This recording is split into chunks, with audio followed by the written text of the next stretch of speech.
This video is going to look at the Marshall Series 9000 guitar preamp, model MGP9004.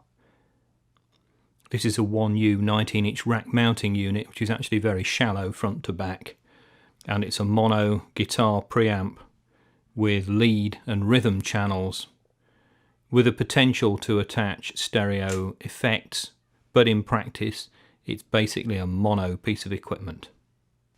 In this video I'm going to demonstrate the unit, and for clarity I'm going to put my chat on the left hand channel, and I'm going to put the sound coming out of this unit on the right hand channel, and the sound coming out of the unit is going straight into a recording digital audio workstation, which is well below the clipping limits on that line input to that recorder, and therefore any distortion you hear is being created by this preamp alone. The idea of this is that you can go straight into an amplifier, a linear amplifier, and this provides all the guitar impedance buffering at the front end and distortion and tone controlling. It's got two channels, a rhythm channel and a lead channel, which can be selected using a foot switch or a push button on the front. This thing doesn't have a foot switch with this kit. You'd have to provide one, I guess, if you wanted to use one. There's also a headphone socket on the front for a bit of private practice. The thing runs off a little mains to DC adapter, which is external to the unit.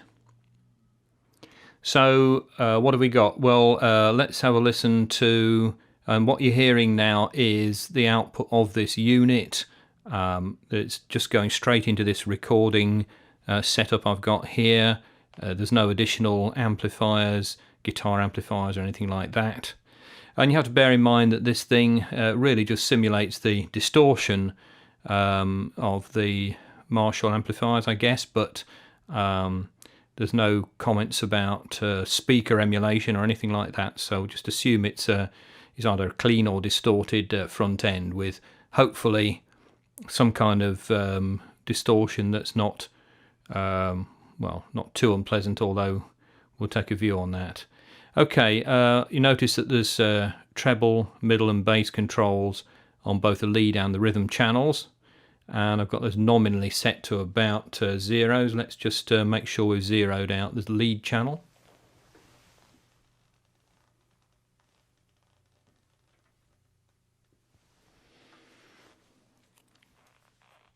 Now all these pots are pretty rustly because the thing's not been had any service, and it's not had much use at all since it was purchased second hand, probably best part of 20 years ago.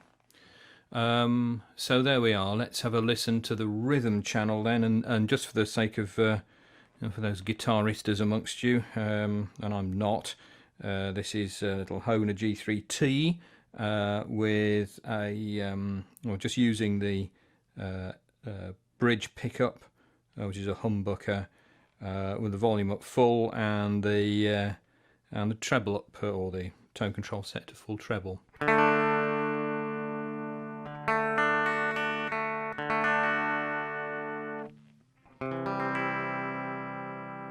Not particularly in tune, but hey, that's rock and roll. Well, it's not really. So that's the rhythm channel. And I guess turning the volume up and down is not going to do a great deal other than make it louder and quieter. Let's just try a bit of that. Please note the rustling as the pots change.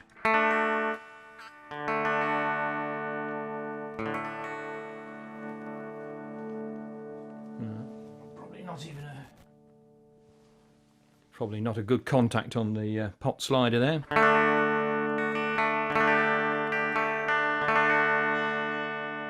Right, so that's the rhythm channel. We could try a bit of treble, middle and bass for the sake of amusement.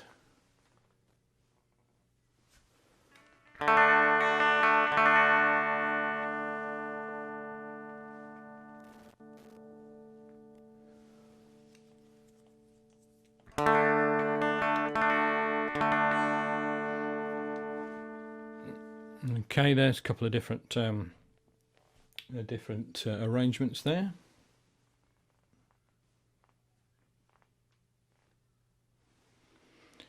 So let's move on to have a look at the the lead channel, which is, I guess, what people buy these things for.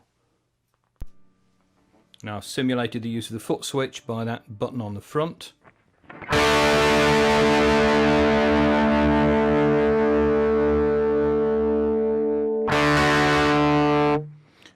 There we are, so that's the lead channel with a gain about halfway, volume about halfway.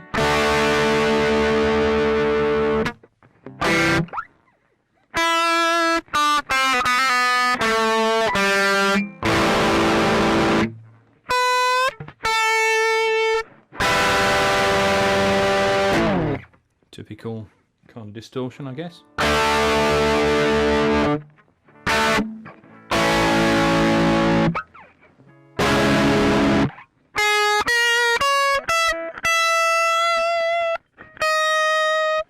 Okay, this isn't to showcase any guitar heroing stuff, because I can't do that at all, as you notice.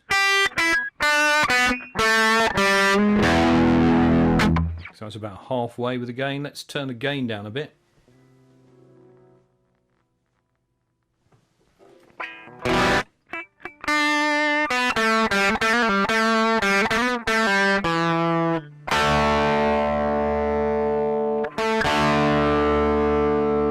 That still sounds pretty distorted to me, but there we are.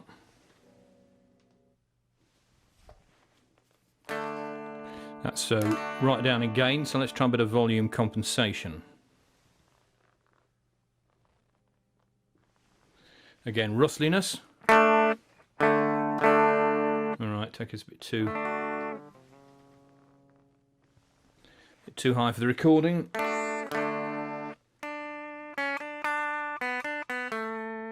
Okay, that's sort of low gain. Let's compare that with the rhythm channel.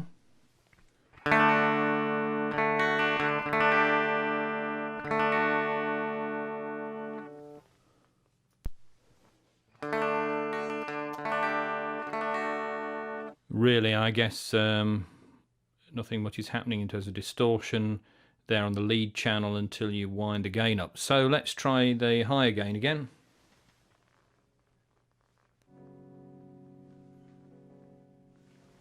Let's try it about there.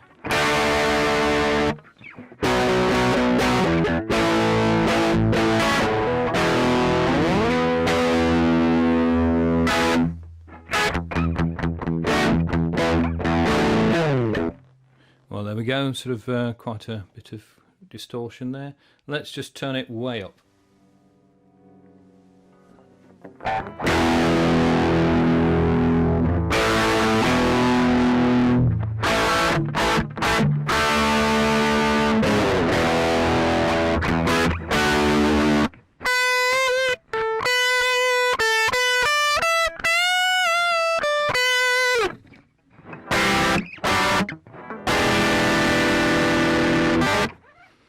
It's a fair way up, so let's ram it all the way up to the top.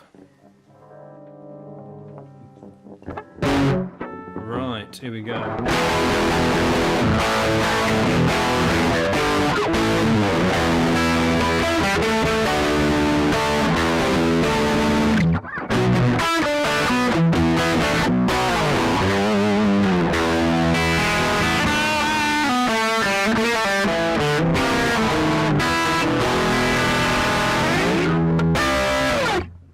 Thank you, ladies and gentlemen, and good night. Yes, okay, that's it. Pretty well self-evident what happens. Oh, hang on, just one final thing. There is an effects output and return, which you can see on this effects and mix part, which I've got. Where have I got it? Yes, it's at the dry side at the moment, because there's nothing on the effects loop. Basically, you can go out at a lowish line level and a highish line level to and from an external unit, which would generally be a reverb, I guess, or some kind of, chorus unit. Okay, so here's a close-up of the back. You can see that the input, which is in fact AC, low voltage AC, I thought it was DC, but it's not, it's low voltage AC, from the adapter. Then going from the right, you've got a send out, if you wish to use that for an external effects loop. You can vary the level at which that's sent out, in the sense of just being either its nominal level, 0 dB, or attenuated -20. That latter's probably if you've got something that's basically designed for microphone inputs. And then you could have theoretically have a stereo external effects unit like a reverb or something, and if you have, then you can come back in the left and right return jack sockets there. If you've only got mono, you just go in the left.